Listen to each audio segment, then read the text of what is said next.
सब कुछ शुरू हुआ एक वायरल क्लिप से, जब बॉलीवुड एक्टर सलमान खान ने एक स्टेज इवेंट में कैजुअली कहा बलूचिस्तान, अफगानिस्तान और पाकिस्तान। ये लाइन सिर्फ एक नॉर्मल स्टेटमेंट लग रही थी, लेकिन पाकिस्तान में इसने तूफान मचा दिया। लोगों ने कहा कि सलमान खान ने बलूचिस्तान को पाकिस्तान से अलग नेशन के रूप में रेफर कर दिया है। इंडियन और पाकिस्तानी मीडिया दोनों में डिबेट शुरू हो गई।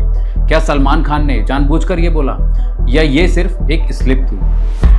रियलिटी ये थी कि उन्होंने कोई पॉलिटिकल स्टेटमेंट नहीं दिया था, पर उसके वर्ड्स ने एक पुराने जख्म को छू लिया। बलूचिस्तान एक ऐसी जगह जो 1948 से लेकर आज तक भी अपनी पहचान और अपने हक के लिए लड़ रही है। आज जब पाकिस्तान और अफगानिस्तान एक युद्ध की दहलीज पर खड़े हुए हैं, तो बलूचिस्तान फिर से स्पॉटलाइट में आ गया है। अक्टूबर 2025 में पाकिस्तान और अफगानिस्तान के बॉर्डर पे सबसे वायलेंट क्लैशेस हुए, जिसमें कई सोल्जर्स मारे गए। पाकिस्तान ने ब्लेम किया कि अफगान तालिबान उनके खिलाफ टीटीपी तहरीक तालिबान पाकिस्तान को शेल्टर दे रहा है, जबकि अफगानिस्तान ने पाकिस्तान पर एयर स्ट्राइक्स का आरोप लगाया। दोहा और अंकारा में हुई इमरजेंसी मीटिंग्स के बाद टर्की और कतर ने दोनों देशों के बीच एक टेम्परेरी सीज फायर करवाया। अमेरिका ने भी डिप्लोमेटिक चैनल से इस वॉर को फ्रीज करने में मदद की, क्योंकि ये कन्फ्लिक्ट रीजनल सिक्योरिटी के लिए थ्रेट बन चुका था।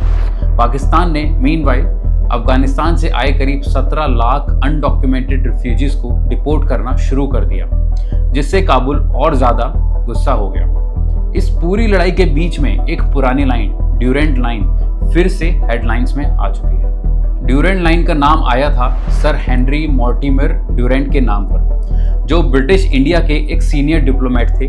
1893 में उन्होंने अफगानिस्तान के आमिर अब्दुल रहमान खान के साथ एक एग्रीमेंट साइन किया, जिसमें ब्रिटिश इंडिया और अफगानिस्तान के बीच एक आर्टिफिशियल बाउंड्री ड्रॉ की गई। इस लाइन ने पश्तून और बलूच ट्राइब्स को दो देशों में तोड़ दिया। अफगानिस्तान के लोगों ने कभी इस बॉर्डर को एक्सेप्ट ही नहीं किया और 1949 में अफगान लोया जिरगा ने इसे इनवैलिड डिक्लेयर कर दिया। अफगान लोया जिरगा एक ट्रेडिशनल लार्ज स्केल असेंबली है, जिसमें अफगानिस्तान के हर रीजन के रिप्रेजेंटेटिव्स मिलते हैं। ये बेसिकली नेशनल कंसल्टेटिव बॉडी होती है, जो देश के बड़े इश्यूज और नेशनल क्राइसिस पर फैसला लेती है। ब्रिटिशर्स के लिए इन अफगान लोया जिरगा का ओपिनियन कुछ भी मैटर नहीं करता था। उनके लिए ये ड्यूरेंट लाइन एक स्ट्रेटेजिक बफर थी। उन्हें सिर्फ रशिया से अपने एम्पायर को बचाना था। लेकिन जिन लोगों की जमीन और परिवार अलग अलग हो गए, उनके लिए एक जिंदगी भर का जख्म बन गया। इसी ड्यूरेंट लाइन के साउथ वेस्ट में था बलूचिस्तान, एक डेजर्ट रिच फ्रंटियर, जहां से ब्रिटिशर्स ने अपनी ग्रेट गेम स्ट्रेटेजी शुरू की। 1839 में ब्रिटिश आर्मी ने कलात स्टेट पर अटैक किया और धीरे धीरे ट्रीटीज के जरिए अपना कंट्रोल स्टैब्लिश कर लिया। 1854 और 1876 की ट्रीटीज के बाद कलात और उसके आसपास के रीजन्स ब्रिटिश इंडिया के इंडायरेक्ट कंट्रोल में आ चुके थे। ब्रिटिशर्स ने यहाँ एक बलूचिस्तान एजेंसी और एक चीफ कमिश्नर्स प्रोविंस बनाया। उनके लिए बलूचिस्तान सिर्फ एक फ्रंटियर शील्ड था, रशिया और अफगानिस्तान के बीच एक वॉल। लेकिन इस प्रोसेस में उन्होंने एक पूरी कौम की आइडेंटिटी को ब्यूरोक्रेटिक मैप्स में कन्वर्ट कर दिया। 1947 में जब ब्रिटिश इंडिया डिवाइड हुआ, तब बलूचिस्तान ने अपनी आज़ादी का दावा किया। खान ऑफ कलात ने 15 अगस्त 1947 को इंडिपेंडेंस डिक्लेयर की और कहा कि कलात एक सोवरेन स्टेट बनेगा। पाकिस्तान स्टार्टिंग में नेगोशिएशंस के लिए रेडी था, लेकिन कुछ महीनों के बाद मोहम्मद अली जिन्ना ने उन पे पॉलिटिकल प्रेशर बिल्ड किया। 27 मार्च 1948 को कलात ने पाकिस्तान के साथ एक्सेशन साइन कर लिया, जिसे 31 मार्च 1948 को एक्सेप्ट भी कर लिया गया। लोकल रिकॉर्ड्स के मुताबिक जिन्ना ने उस वक्त प्रॉमिस किया था कि कलात और बलूचिस्तान को सेल्फ गवर्नेंस और रेवेन्यू ऑटोनॉमी मिलेगी, लेकिन कुछ ही साल में ये प्रॉमिस तोड़ दिए गए और फेडरल कंट्रोल इम्पोज कर दिया गया, जो कि पाकिस्तान की शुरू से आदत है। यहीं से शुरू होता है बलूच रिसेंटमेंट और फिर इंसर्जेंसी की कहानी। 1950 से 1980 के बीच बलूचिस्तान में कई बार आर्म्ड रिवोल्ट्स हुए। 1958, 1963, 1973 में जहां बलूच मिलिटेंट्स ने फेडरल आर्मी के खिलाफ जंग लड़ी, पूरी दुनिया में सिर्फ बलूच एरिया के ही लीडर्स हैं जो अपने बच्चों के साथ आगे आकर लड़ते हैं। किसी महंगे होटल में बैठकर अपनी आर्मी को लड़ने के डिसीजन नहीं सुनाते। इशू एक ही था, रिसोर्सेज हमारे, फायदा इस्लामाबाद का कैसे हो सकता है। सुई गैस फील्ड, जहां से पूरा पाकिस्तान एनर्जी लेता था, बलूचिस्तान के अंदर था। पर यहाँ के गांव आज भी बिजली के बिना रहते हैं। ब्रिटिशर्स ने जो लाइन खींची थी, पाकिस्तान ने उसी इकोनॉमिक लॉजिक को कंटिन्यू किया, एक्सट्रैक्शंस विदाउट एम्पावरमेंट। 1990 के दौर में जब वर्ल्ड जियोपॉलिटिक्स बदल रही थी, तब बलूचिस्तान एक नए स्ट्रेटेजिक मैप पर आया। यहाँ से ग्वादर पोर्ट प्रोजेक्ट स्टार्ट हुआ, जिसे बाद में चाइना ने फंड करना शुरू किया। 2002 में China overseas port holding company को ग्वादर के ऑपरेशंस का राइट दिया गया। 2013 में सीपैक यानी China Pakistan economic corridor launch हुआ, जिसमें जिनजियांग से लेकर ग्वादर तक रेल, रोड और पाइपलाइंस बनाई जानी थी। इस पोर्ट के जरिए चाइना को गल्फ ऑफ ओमान और इंडियन ओशंस तक डायरेक्ट एक्सेस मिल गया, पर लोकल बलूच कम्युनिटीज के लिए ग्वादर एक लॉक्ड सिटी बन गया।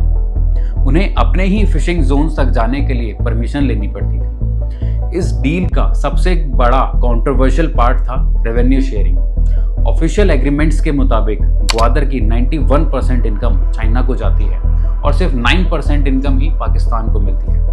बलूचिस्तान को प्रैक्टिकली कुछ भी नहीं मिलता। इसी इनइक्वालिटी ने मिलिटेंट्स जैसे बलूचिस्तान लिबरेशन आर्मी, जिसको हम आज BLA जानते हैं, उसको और भी ज़्यादा स्ट्रॉन्ग कर दिया। BLA ने चाइनीज़ इंजीनियर्स, सीपैक प्रोजेक्ट्स और सिक्योरिटी कॉन्वॉयज पर अटैक और भी ज़्यादा बढ़ा दिए। पाकिस्तान ने इन्हें टेररिस्ट डिक्लेयर कर दिया, लेकिन लोकल सेंटिमेंट्स इनके फेवर में बढ़ते ही गए। ना झुकदा ना बिगदा, सिर्फ लड़दा। सीपैक नहीं बच्चों का हक चाहिदा। बलूचिस्तान इज़ नॉट पाकिस्तान, है हक हमारा आज़ादी। ये बलूच लोगों के कुछ फेमस स्लोगन्स थे जो पाकिस्तान और चाइना के अगेंस्ट उनका हेट दिखाते हैं। आज जब चाइना ग्वादर के जरिए अपना ऑयल और ट्रेड सप्लाई सिक्योर कर रहा है, पाकिस्तान एक और नया जियोपॉलिटिकल मूव खेल रहा है। अक्टूबर 2025 में पाकिस्तान ने पासनी पोर्ट के लिए यूनाइटेड स्टेट्स को पार्टनरशिप ऑफर की है। पासनी ग्वादर से लगभग 150 किलोमीटर दूर है, एक डीप सी पोर्ट जिसे यूएस अपने स्ट्रेटेजिक मिनरल एक्सपोर्ट और इंडो पैसिफिक नेवल लॉजिस्टिक के लिए देख रहा है। पासनी प्रपोजल का मतलब है पाकिस्तान अब एक तरफ चाइना तो दूसरी तरफ अमेरिका, दोनों सुपर पावर्स के बीच में अपना बैलेंस ऑफ बेनिफिट बना रहा है। चाइना और यूएस दोनों ही अपने इंटरेस्ट लाइंस बलूच कोस्ट पर खींच रहे हैं। ग्वादर और पासनी अब मॉडर्न डे ग्रेट गेम के लिए एक आउटपोस्ट बन चुके हैं। जो काम ब्रिटिशर्स ने कुछ 100 साल पहले किया था, वही काम अब पाकिस्तान बलूच लोगों के साथ कर रहा है। बलूचिस्तान के लोग मानते हैं कि उनका रीजन पाकिस्तान के इकोनॉमिक बैकबोन है, पर पाकिस्तान के पास बलूचिस्तान को देने के लिए कुछ भी नहीं है। रेको दीक जैसे कॉपर गोल्ड प्रोजेक्ट्स हैं, जहां से बिलियन कमाए जा रहे हैं, वहां के गांव आज भी साफ पानी के बिना रह रहे हैं। ग्वादर और पासनी दोनों ही रीजन में लोकल कम्युनिटीज अपने फिशिंग एक्टिविटीज खो चुके हैं। बलूच स्टूडेंट्स और यूथ मिलिट्री चेक पॉइंट्स और गुमशुदा लोगों के केसेस में उलझ कर जी रहे हैं। इसी बेचैनी से BLA जैसे मूवमेंट्स को लोकल सिंपैथी मिलती है। अब बात करते हैं इंडिया की। इंडिया के पर्सपेक्टिव से ये सब डायरेक्टली नहीं है, पर इनडायरेक्टली बहुत इंपॉर्टेंट है। अगर चाइना का ग्वादर ऑपरेशनल होता है तो अरेबियन सी में चाइनीज नेवी का परमानेंट बेस बन सकता है। ये इंडिया के वेस्टर्न सी बोर्ड के लिए सिक्योरिटी चैलेंज होगा।